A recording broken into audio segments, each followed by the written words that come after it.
오늘 특별히 또 이 말씀을 통해서 하나님께서 또 우리에게 어떤 메시지를 주실까요? 오늘 설교 제목은 성육신의 삶, 긍휼입니다.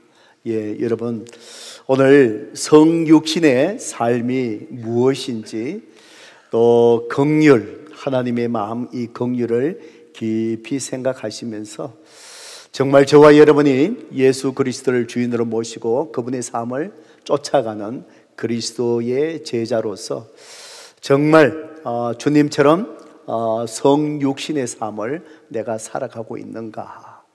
그렇지 않으면 형식적인 그리스도인인가? 지난주의 설교처럼 내가 혹시나 그리스도인이라고 얘기하지만 정말 가짜가 아닌가? 여러분, 우리 자신을 오늘 주님께서 주시는 말씀 앞에 우리 자신을 그대로 노출하고 주님이 주시는 말씀을 잘 또 우리가 깨닫고 열매 맺기를 주님의 이름으로 축복합니다.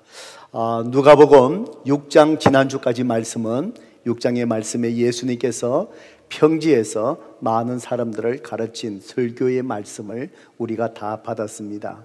이제는 누가복음을 기록한 이제 누가가 7장 1절부터 특별히 8장 3절까지의 말씀을 통해서 그 당시에 사람들이 예수님을 어떤 분으로 받아들이고 있었는가에 대해서 이제 기록하고 있는 그 내용입니다. 오늘 우리가 먼저 읽었던 1절과 10절의 말씀을 보면은 이제 예수님께서 백부장의 그 하인 여종을 고쳐주시는 사건을 기록하고 있고, 11절부터 이제 17절까지의 말씀을 보면은 이제 홀로 살아가는 외로운 한 가부의 그 아들이 죽어서 예수님께서 죽었던 그 가부의 아들을 기적적으로 살려주시는 그 사건을 기록하고 있습니다. 그리고 18절부터 35절까지의 이 말씀을 보면은 침례 요한의 제자들이 예수님에게 찾아오셔서 바로 당신이 오실 바로 메시아 구세주이십니까? 라고 그들이 회의에 차서 있었기 때문에 예수님에게 와서 묻고 있습니다. 그 질문에 대해서 이제 예수님께서 대답을 해 주십니다. 그리고 8장 1절부터 3절까지의 말씀을 보면은 예수님의 사역을 돕는 그 여인들의 섬기는 그 모습을 누가는 기록을 하고 있습니다. 그래서 이런 사건을 통해서 그 당시의 사람들이 예수님을 어떤 분으로 생각하고 있는가를 누가는 이 사건들을 기록하면서 바로 그 핵심은 바로 누가복음 7장 16절의 말씀입니다. 같이 한번 읽어볼까요? 시작. 모든 사람이 두려워하며 하나님께 영광을 돌려 이르되 큰 선지자가 우리 가운데 일어나셨다 하고 또 하나님께서 자기 백성을 돌보셨다 하더라. 이렇게 누가는 핵심적으로 기록을 하고 있습니다. 이제 예수님의 말씀 한마디로 백부장의 하인이 살아납니다. 그리고는 이제 죽었던 자가 장례식 행렬 속에서 살아납니다. 여러 가지 사건을 통해서 누가가 이제 기록하기를, 이런 사건을 통해서 그 당시의 사람들이 모든 사람이 두려워했다. 하나님의 신적인 임재, 그 속에서 하나님이 앞에서 사람들의 경외, 바로 경외함 속에서 떠는 두려움을 이야기합니다. 그리고는 눈으로 목격한 병이 낫고 사람을 고쳐주시고 죽은 자를 살리신 사건을 통해서 그들이 하나님께서 하신 일을 보고 하나님 앞에 영광을 돌렸다라고 또 기록을 합니다. 그리고 모든 사람들은 이 사건을 통해서 예수님이 큰 선지자가 우리 가운데 일어났다, 그리고는 하나님이 자기 백성을 돌보시고 계신다, 돌보셨다라고 기록을 하고 있습니다. 구약의 마지막 선지자 말라기 선지자를 마지막으로 건 예수님이 오실 때까지 400년 동안에 하나님은 선지자를 보내시지 아니하셨습니다.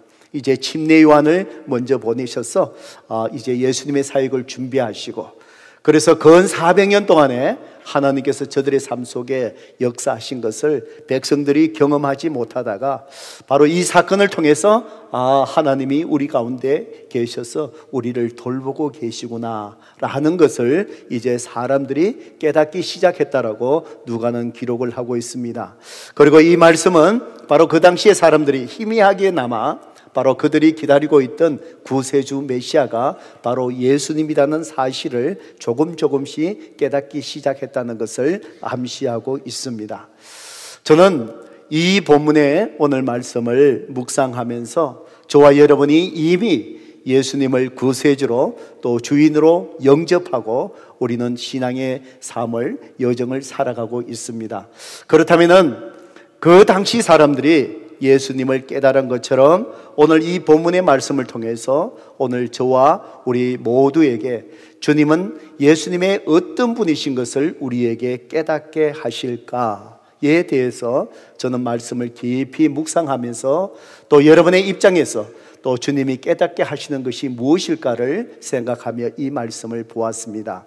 저는 이 말씀을 묵상하면서 주님께서 오늘 저와 여러분에게 또 말씀하시고 깨닫게 하시는 것이 저는 분명히 예수님께서 바로 우리로 하여금 성육신의 삶으로 저와 여러분을 초대하고 있다라고 생각하고 이 말씀을 받았습니다. 성도 여러분, 성육신이라는 것이 바로 무엇입니까? 바로 하나님이 우리를 사랑하셔서 우리를 죄에서 구원하시기 위해서 사람이 되셨다라는 것을 성육신이다라고 말씀합니다. 여러분, 하나님이 왜 사람으로 저와 여러분이 똑같은 사람으로 오셔야 했습니까? 오늘 우리가 간증해 주시는 우리 자매님이 간증한 것처럼 성도 여러분, 우리 인생의 죄의 문제를 해결하지 아니하고는 어느 누구도 결코 행복할 수가 없습니다. 성도 여러분, 여러분의 재물을 많이 가져보니까 행복하십니까? 여러분에게 사업이 잘 되니까 행복하십니까? 그 행복은 일시적입니다. 많은 것을 가지고 있으면 지나고 나면 그것이 여러분에게 진정한 만족과 행복을 주지 않는다는 것을 이미 여러분의 삶을 통해서 경험해 보셨을 것입니다. 사람의 행복은 오직 하나님과의 바른 관계 속에서만 사람은 행복을 누리게끔 하나님이 우리를 그렇게 창조하셨기 때문입니다. 그래서 죄는 하나님과의 이 관계를 깨뜨리는 것입니다. 그래서 이 죄의 문제를 해결하지 아니하고는 어느 누구도 이 세상의 것으로 결코 행복할 수 없습니다. 하나님은 우리를 사랑하시고 계속해서 사랑받는 존재로 만드셨기에 죄로 인해서 깨어진 하나님의 관계 속에서 죽음에 이른 저와 여러분을 구원하시기 위해서 어떻게 하셨습니까? 죄의 삭선 성경은 죽음이라고 말씀하셨습니다. 그 죄값을 치르셔야 하기 때문에 하나님은 바로 하늘의 모든 바로 영광과 근세의 자리를 다 버리시고 저와 여러분을 죄를 대신해서 죽으시기 위해서 저와 여러분 똑같은 사람의 모습으로 이 땅에 오셨습니다. 그분이 누구십니까? 예수 그리스도이십니다.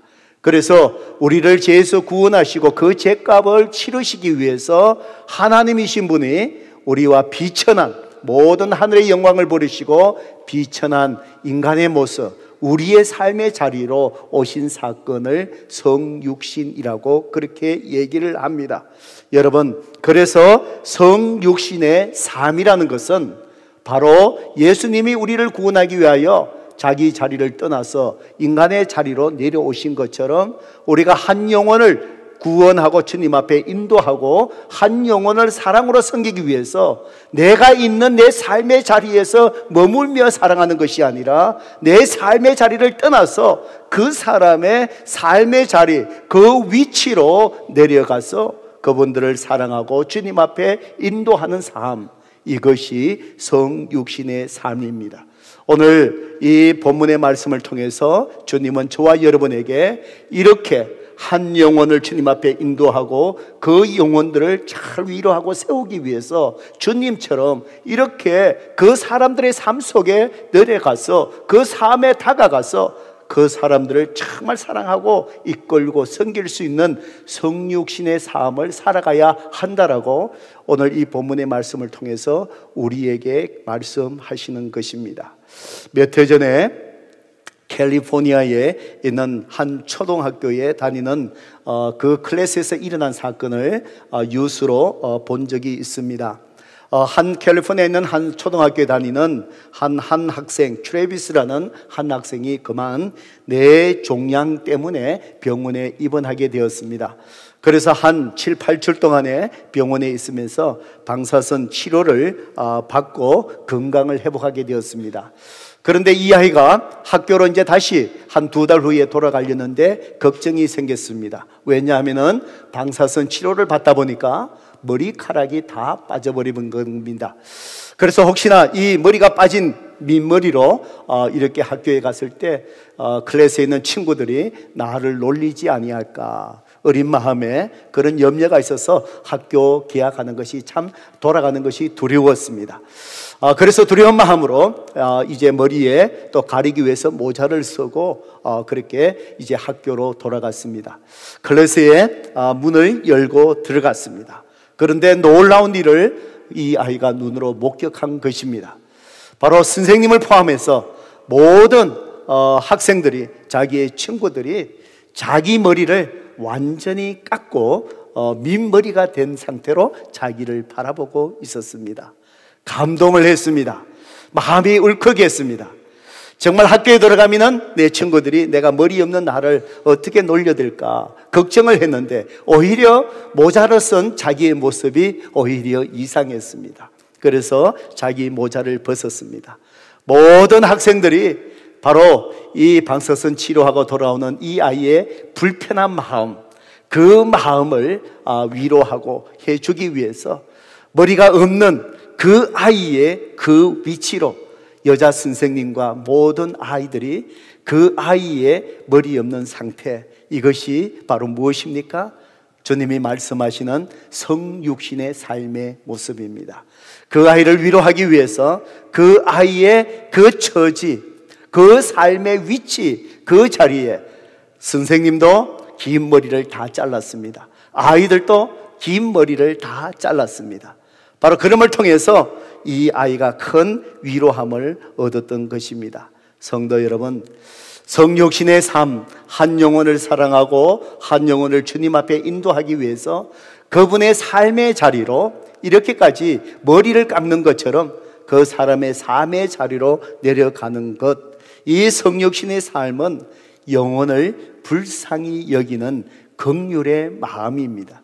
영혼을 사랑하고 불쌍히 여기는 긍휼의 마음이 없이는 우리는 결코 이것을 감당할 수 없습니다.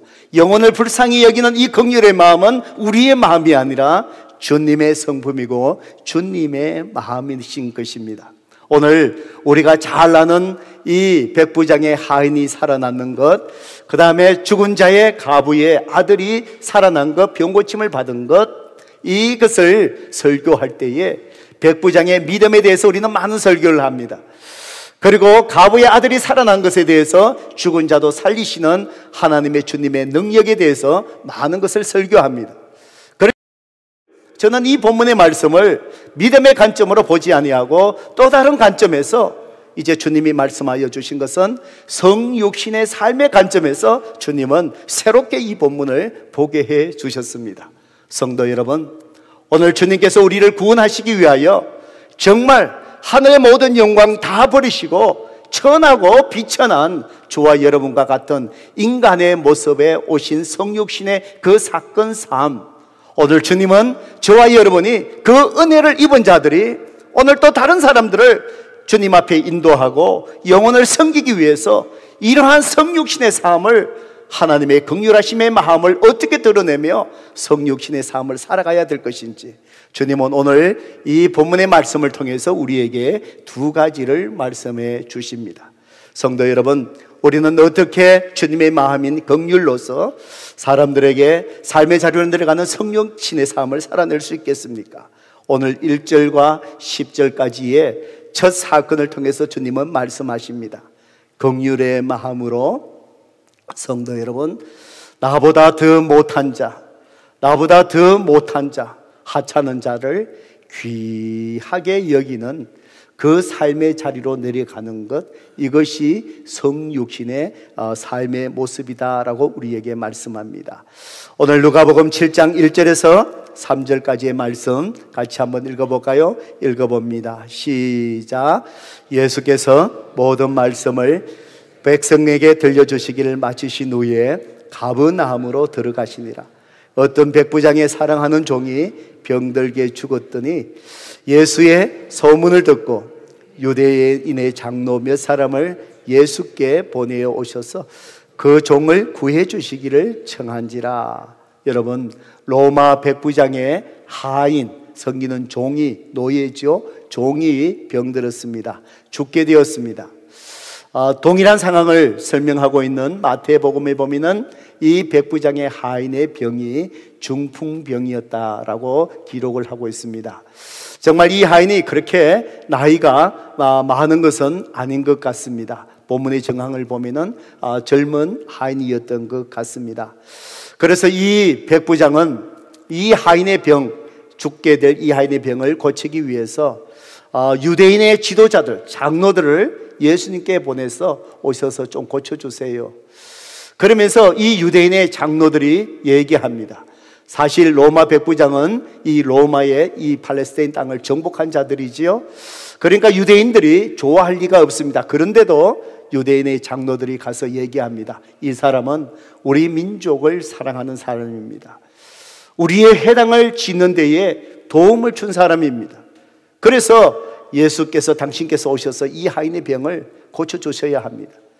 그리고는 이 백부장이 또 자기의 친한 친구를 또 보냈습니다. 예수님께 보내셔서 이야기합니다.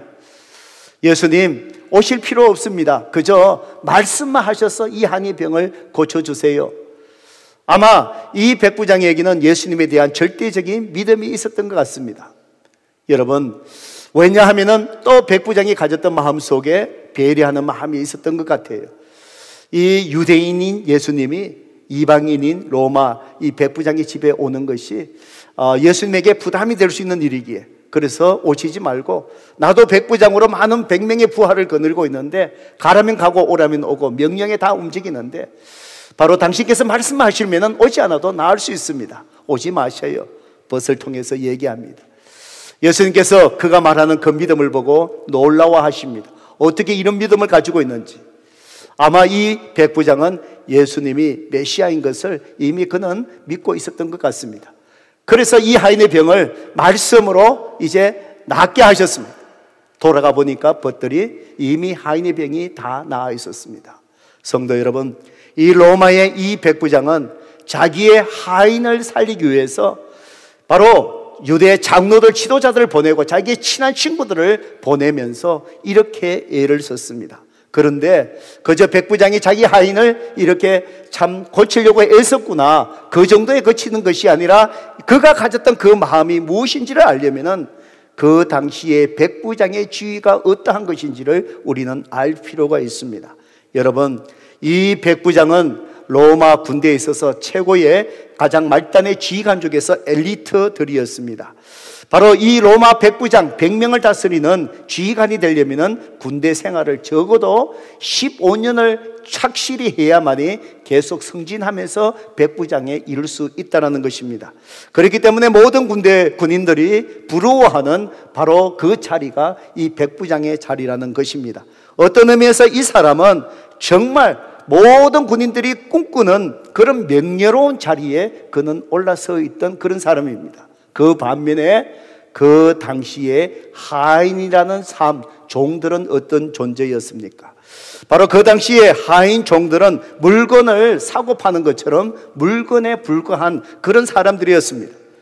그렇기 때문에 지금 고위직에 있는 아주 좋은 자리에 있는 이 백부장이 자기가 거느리고 있는 이 하인, 물급 취급하는 그 당시에 있어서 이 하인 병들어 죽게 되어도 고쳐줄 의미가 없습니다.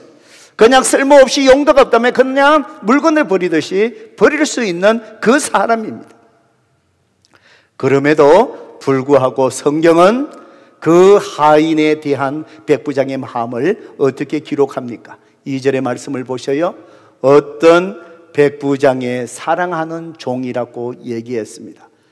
정말 이 백부장, 그 당시에 이 종들을 물건 버리듯이 버릴 수 있는 그런 이 하인들이었지만, 이 백부장은 그 여인, 하찮은 여인을 어떻게 했다고요?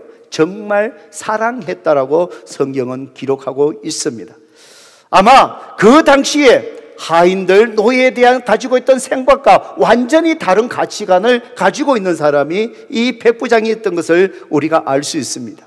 성도 여러분, 왜 이 로마 백부장이 이렇게 그냥 내몰라라 할 수 있는 이 하찮은 이 요정 한 사람을 이렇게까지 사랑하고 이렇게까지 고쳐주려고 그 당시에 장로들, 지도자들을 동원할 정도로 이렇게까지 할 수 있었던 그 이유가 무엇이라고 생각하십니까?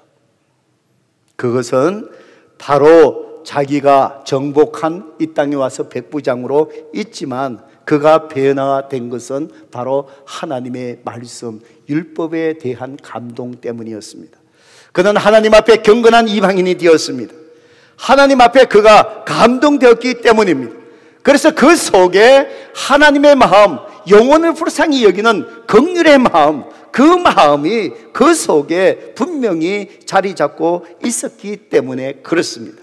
영혼을 사랑하는 모든 그 시대의 사람이 이 하인을 물건 취급하지만 하나님의 말씀 앞에 감동되고 하나님의 그 마음을 가지고 다자 자기 집에 있는 그 하인 한 사람 한 사람이 귀하게 여기는 그 마음, 그래서 귀한 존재이기에 이 여인, 이 하인을 살리기 위해서 온갖 모든 수단과 방법을 가리지 않고 예수님을 모셔오려고 하는 바로 그 백부장의 그 모습. 성도 여러분, 이것이 성육신의 삶의 모습입니다. 성도 여러분, 성육신의 삶은 하나님의 그 마음, 영혼을 불쌍히 여기는 이 긍휼의 마음으로 하찮은 사람이라도 하나님의 눈으로 그 사람을 바라보는 것입니다. 성육신의 삶이라는 것은 하나님이 영혼을 불쌍히 여기는 긍휼의 마음으로 하나님의 생각으로, 하찮은 사람이라도 하나님의 생각으로 그 사람을 생각하는 것이 바로 무엇입니까? 여러분, 성육신의 삶이라는 것입니다. 여러분, 여러분의 삶 속에 오늘 하찮게 여기지는 사람들을 향하여 여러분은 어떻게 그 사람들을 대하고 계십니까? 저는 작년에 저희 집이 이제 다른 집으로 이제 이사를 했습니다. 예, 교회를 개척하면서 이쪽에 이사 오다 보니까 이제 한 10몇 년 된 집을 구입해서 이사를 오다 보니까 벌써 한 18년, 20년 가까이 지나가니까 집이 30년이 지나가니까 집이 많이 험해졌습니다. 예, 이제 아이들 결혼도 시켜야 되고 그러다 보니까 또 이렇게 또 새로운 사람들을, 식구를 또 이렇게 또 맞이해야 하고 되니까 집이 너무 험해서 이제 고치려고 하니까 너무 많이 비용이 들어가고, 예, 그래서 많은 분들이 목사님 고치는 것보다 새로 집으로 이사 가는 게 훨씬 낫습니다. 예, 그래서 지난해에 이제 새로운 집으로 이제 이사를 갔습니다. 몇 해죠? 2년 됐죠? 예, 이사를 갔습니다. 가보니까, 예, 제가 이제 이사를 간 동네에 이렇게 보니까 한 70%, 좀 높게 잡으면 한 80%가 다 인도 계통의 분들이 주위에 살고 계셨어요. 예. 그 전에 살던, 예, 교회 가까이 있는 집은 그렇지 않아서 전혀 그런 경험을 하지 못했는데 가보니까 그분들이 많이 살고 계시니까 좀 어색했습니다. 예, 한 번은 저녁에 집에 이렇게 저녁 시간 돼서 들어오는데 집집마다 이제 저녁을 이렇게 준비하고 만들잖아요. 온 동네가 카레 냄새가 확 풍기는 거예요. 예. 굉장히 그게 저한테는 이 바들이 됐습니다. 예, 이 카레 냄새가 확 이렇게 올라오고, 이렇게 하면서 제 마음속에 그런 마음이 이렇게 들었습니다. 아이고, 빨리 이사 가야 되겠구나. 예, 그 생각을 이렇게 가지면서, 그렇지, 우리 빨리 딸 치우고, 예, 이제 작년에 치웠지 않습니까? 우리 아들 치우고, 이제 빨리 가야 되겠다. 참 그 마음을 이렇게 가지면서 불편한 마음을 가졌습니다. 참 그런 마음을 가질 때 하나님께서 정말 저를 질책하신 거예요. 예, 질책하시고 이렇게 깨닫게 하신 것이지요. 그러면서 하나님이 저한테 불편한 마음을 가질 때 질책하신 게 뭐냐? 선교지에 가지 않느냐? 선교사님들이 선교사로 가서 거기에 그 사람들의 문화 속에 살지 않느냐? 옛날에 우리 한반도에 우리 조국에 선교사님이 들어오실 때 그 사진들 보면 어떻습니까? 참 이 갓 모자 쓰고 그렇게 쓰지 않아요? 야, 그분들이 된장 먹을 때, 청국장 먹으실 때 얼마나 힘드셨을까? 그분들이 다 드셨잖아요. 저는 아직도 청국장 잘 못 먹거든요. 얼마나 그분들이 힘드셨을까? 그러면서 주님이 내 마음속에 자꾸 주시는 말씀이 바로 무엇인지 아세요? 너가 이것이 선교지가 않느냐? 그리스도인의 삶이 선교적인 삶이 아니냐? 내가 그 나라에 선교 갈 수 있는데 너 주위에 이런 사람이 있다는 것이 얼마나 선교하기 좋으냐? 이 말씀을 주시는 거예요. 가만히 생각해 보니까 부끄럽게도 저는 제 중심으로 모든 것을 바라본 것 같아요. 내가 좋아하는 사람들, 내 마음에 편한 사람이 내 주위에 살아야 되는데 그걸 제가 불평한 것 같아요. 그래서 그 자리를 떠나려고 했던 것 같아요. 성도 여러분, 주님이 우리 죄를 구원하시기 위해서 사람의 모습이 된 이 성육신의 사건이 무엇입니까? 하나님은 우리의 죄값을 치르셔야만이 우리가 구원받을 수 있기에 하나님은 그 자리에, 영광의 자리에 머물러 있으신 것이 아니라 우리를 대신해서 죽으셔야 하기 때문에 우리를 향한 주님의 사랑이란 것이 무엇이었습니까? 모든 영광 다 버리시고 가장 불편하고 천한 바로 우리 인간의 자리에 모습에 오신 거예요. 제가 불편하고 마음에 참 이 불편한 마음을 가질 때 주님이 그걸 깨닫게 하신 거예요. 아, 내가 너무 내 중심에, 내가 있는 위치에서 내가 사는 주위의 사람을 바라보고 내가 있는 위치에서 내가 편한 사람을 내가 바라보려고 했고, 그래서 주님 앞에 부끄럽지만 제가 회개했습니다. 주님 잘못했습니다.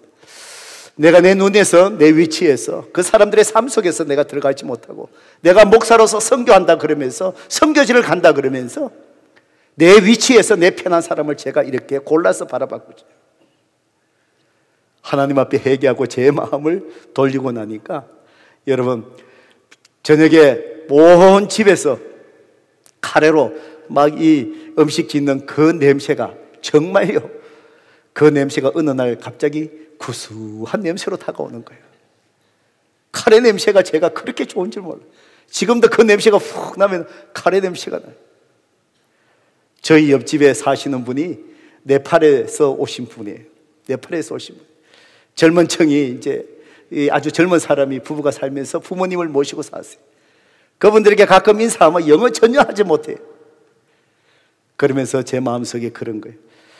내가 이분들이 오랫동안 같이 있는 한 그 옆에 살 건데 내 삶을 통해서 정말 말이 안 통해서 예수님을 잘 전가하지 못한다 할지라도 내 삶을 통해서 저분들에게 뭔가를 드러내는 성육신의 삶을 살아야 되겠다, 그런 생각을 해봅니다. 성도 여러분, 여러분의 일터 속에서 제가 그렇게 잘못 생각한 것처럼 하찮게 여기는 사람이 얼마나 많으세요? 실제로 여러분의 사업터변 속에 그런 사람들을 얼마나 여러분 같이 일하면서 살아가고 있습니까? 얼마나 여러분 그들에게 귀한 존재로 보고 있습니까? 오늘 주님은 바로 이 백부장의 이 마음 속에 있는 하나님의 그 마음으로 인하여 사랑하는 그 하인이 주님을 통해서 병 고침의 은혜를 입습니다. 성도 여러분, 성육신의 삶이라는 것은 그런 것 같습니다. 오늘 우리 삶 속에 하찮게 보이는 자들, 여겨지는 자들, 우리보다 더 나은 사람, 신경 안 써도 자동적으로 굽신거리게 되는 것 같습니다. 그렇지만 우리보다 조금 하찮게 여기는 사람에 대해서는 저를 포함해서 우리 모두 다가 너무 뻣뻣한 것 같습니다. 배제하는 것 같습니다. 사람을 고르는 것 같습니다.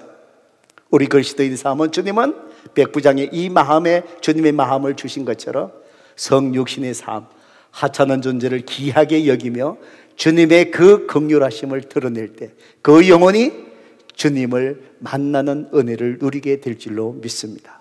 성도 여러분, 오늘 주님께서 우리의 삶에 찾아오신 성육신의 그 삶, 오늘 저와 여러분이 하찮은 자를 귀하게 여름을 통해서 성육신의 삶을 살아갈 수 있기를 주님의 이름으로 축복합니다. 두 번째로, 우리는 어떻게 긍휼로 성육신의 삶을 살아낼 수 있을까요? 오늘 11절에서 17절까지의 말씀을 통해서 주님이 말씀하십니다. 고통당하는 자의 아픔을 헤아려 주는 것이다라고 말씀합니다.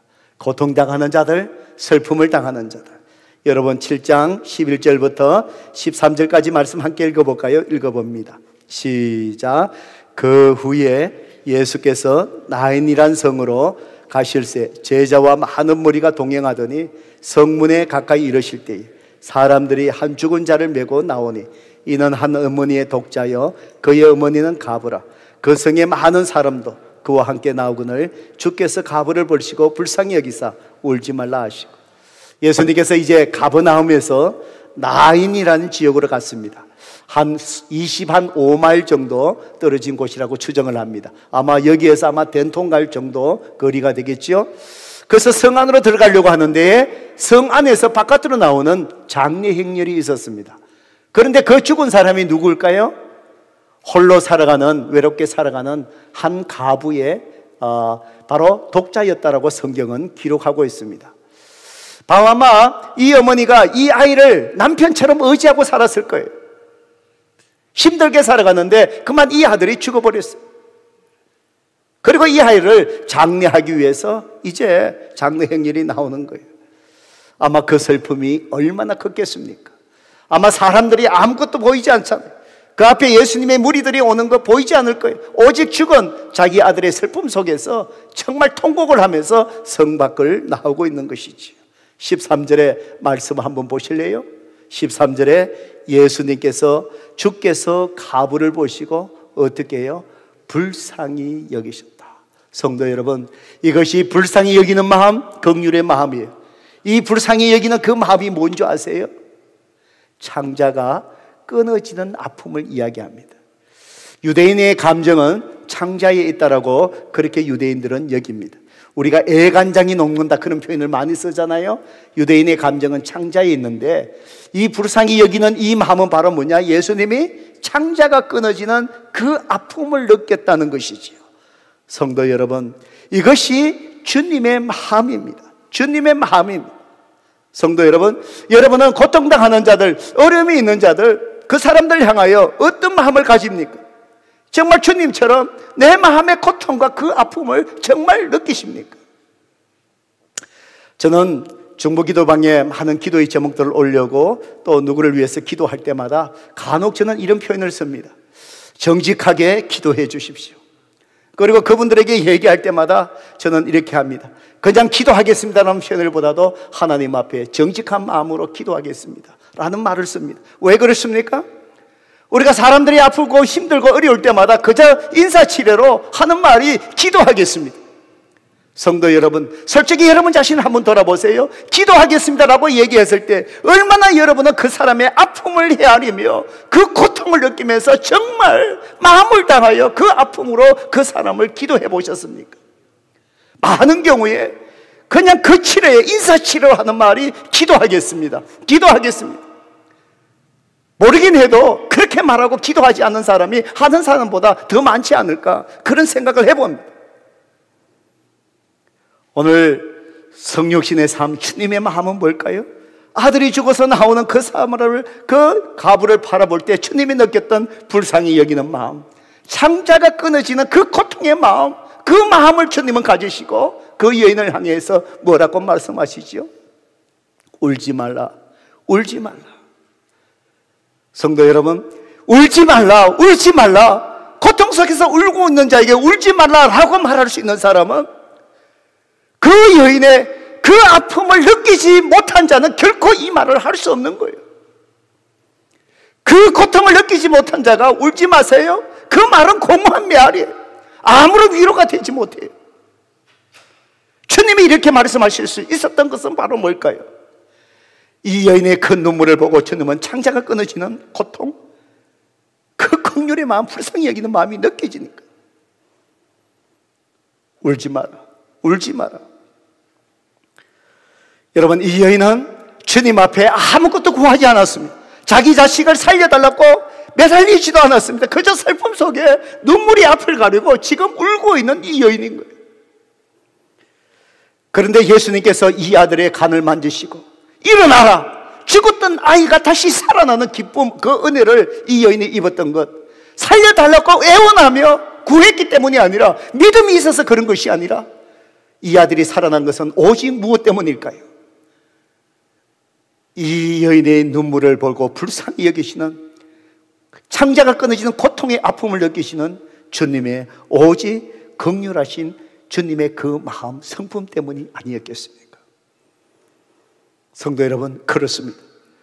오늘 이 자리에 있는 여러분 가운데도 정말 이 여인이 정말 아들이 죽어서 눈물을 흘린 것처럼 여러분 삶 속에 정말 그 눈물이 여러분 가운데 있는 분이 이 자리에 있을지도 모르겠습니다. 아들이 죽어서 고통당하는 것처럼, 슬퍼하는 것처럼 오늘 여러분 인생 속에, 삶 속에 죽어 있는 것이 무엇입니까?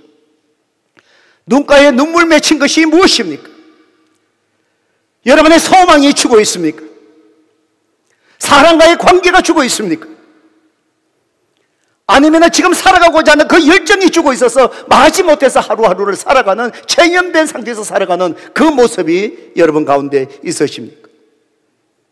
비전을 잃어버리고 꿈을 잃어버리고 대충 하루하루 마지못해 살아가는, 비전을 잃어버리고 죽어 있는 그 모습이 혹시 여러분의 모습이 아니십니까?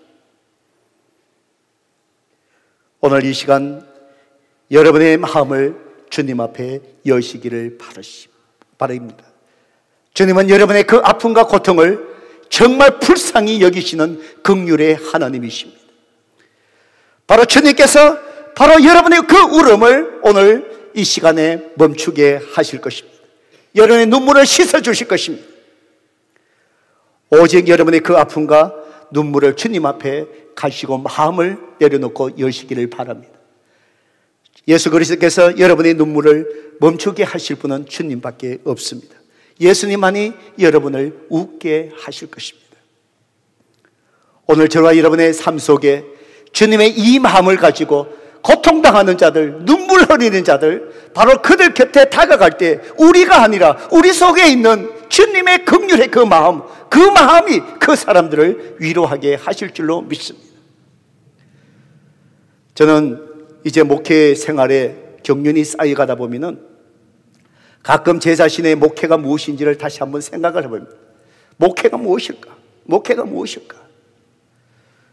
여러분, 목회라는 것이 다른 어떤 것이 아니라 기뻐하는 성도들과 함께 기뻐해주고 고통당하고 슬퍼하는 성도들과 함께 아파해주는 것이 저는 목회라고 생각합니다. 저는 목회해 오면서 정말 가장 힘들고 고통스러운 때가 언제인 줄 아십니까? 제가 너무 지쳐서 힘이 들어서 그것보다도 가장 힘든 순간이 어떤 순간이 있냐면, 한 번은 토요일 날 오전에 장례식을 다 치루었습니다. 장례식을 다 치르고 장례식을 치르면서 슬퍼하는 자들과 함께 슬퍼하며 참 고통스러워하며 그러면서 위로하고 이제 장례식을 다 마친, 장례식 끝나자마자 그날 바로 점심시간에 아이의 돌을 기뻐하며 하나님께 드리는 감사 예배가 있는 거예요. 물론 돌 예배가 먼저 스케줄이 다 잡혀져 있었죠. 세상 떠나신 분이 갑자기 떠나시니까 스케줄이 그렇게 된 거예요. 오전에 장례 예배를 치르고 오면서 차 안에서 이제 검은 넥타이를 벗고 그 다음에 색깔이 있는 빨간 넥타이를 메고 돌 예배에 와서 또 기뻐하는 자들과 함께 기뻐하며 감사하며 예배를 드리고, 그러면서 제 자신의 모습을 보니까 너무 참 난처한 거예요. 아직도 슬퍼하는 내 감정이 추스러지지 않은 상태에서 기뻐하는 감사의 예배를 함께 기뻐한다는 것, 제 자신을 돌아보니까 하나의 무대에 선 연극인과 같은 거예요. 제가 쇼를 하고 있는 것 같은 거예요. 왜냐하면 아직도 그 감정이 바뀌지 않는 상태에서 기뻐하는 자들과 함께 기뻐해 줘야 되는 것, 참 힘든 그 순간이었습니다. 성도 여러분, 참 성령신의 삶이라는 것이 쉽지는 않은 것 같습니다. 슬퍼하는 자와 슬퍼하고 기뻐하는 자와 기뻐하는 것. 성도 여러분, 오늘 우리 그리스도의 삶이 어떻습니까? 여러분, 고통당하는 자들 어떻게 바라보십니까? 주님의 불쌍히 여기는 마음으로 다가갈 수 있기를 바랍니다. 그들과 울어줄 수 있기를 바랍니다. 그들의 눈물을 함께 닦아주며 울 수 있는 자가 되시기를 바랍니다. 슬픔을 당한 자 우리에게 함께 할 수 있는 건 아무것도 없습니다. 고통당한 자 우리가 도와줄 수 있는 건 아무것도 없는 것 같습니다. 주님의 그 긍휼의 마음, 불쌍히 여기는 그 마음으로 그들에게 같이 울어주며 같이 아파해주는 그 마음, 그것이 내 마음이 아니라 주님의 마음이기에 주님의 그 마음이 그 영혼을 위로하는 것 같습니다.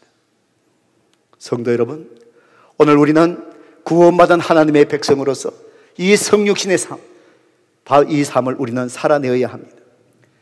긍휼로 오늘 여러분 가운데 있는 하찮은 사람들, 오늘 교회 공동체에서부터 시작해서 그분들을 귀하게 여기시를 바랍니다. 하나님의 긍휼의 마음이 그들을 위로하실 것입니다. 오늘 우리 가운데 고통당하는 자들, 정말 그들의 아픔을 함께 울어줄 수 있는, 그 고통을 함께 느낄 수 있는 성육신의 삶을 살아낼 수 있기를 바랍니다. 주님의 그 마음이 그들을 눈물을 닦고 위로해 주실 줄로 믿습니다. 오늘 저와 여러분의 삶 가운데 진정한 성육신하는 주님의 마음이 저와 여러분 가운데 되살아날 수 있기를 주님의 이름으로 축복합니다.